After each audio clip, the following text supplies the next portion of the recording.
Yo, what's up mga kaibigan? Nalina tayo magkwentuhan. Isa sa mga pinaka-inaabangan na matchup bukas sa Eurobasket ay ang tapatan ng Germany at ng bansang Finland. Ang Germany ay hawak nga ang overall number 1 seed sa ngayon dahil sa point system. Tambak nga nila ang lahat ng team.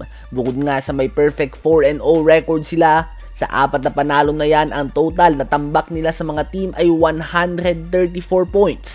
Ang average margin nga nila sa kabilang team sa 4 games na ito ay 33.5 points per game. At wala pa sa team nila ngayon sila Maxi Kleber, Isaiah Hartenstein at Moritz Wagner.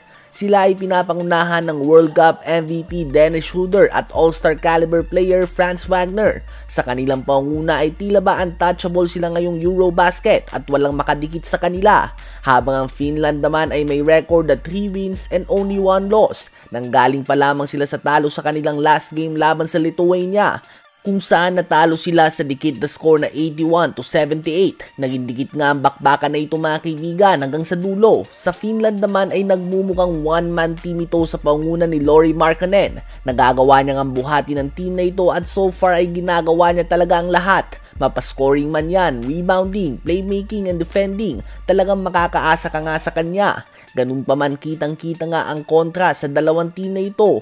Kung sa Germany ay makakakita ka ng multiple players na may 15 to 20 points, sa Finland naman ay inaasahan na gagawa ng 35 points o higit pa si Lauri Markkanen, habang iba niyang mga teammates ay magtatala na lamang ng less than 10 points. So exciting game nga ito. Makikita nga natin kung ang home fans ba ng Finland ay makakatulong na pahirapan ng Germany. Isang bagay na so far ay hindi pa nangyayari sa 2025 Eurobasket na ito.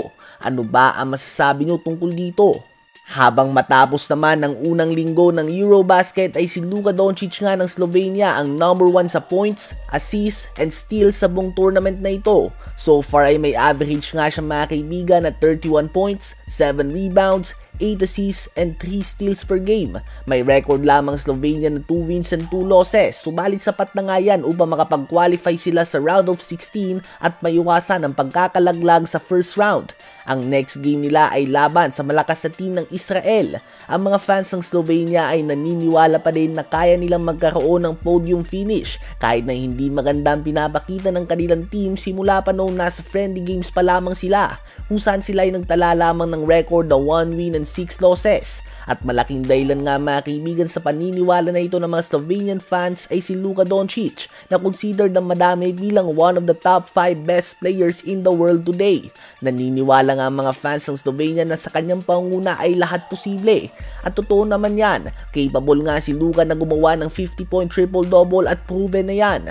Ganun pa man, hindi nga ito magiging madali, lalo na kung alam din naman ng mga team na buong pupensa nga nila ay umiikot lamang sa kanya. Ano ba masasabi nyo tungkol dito?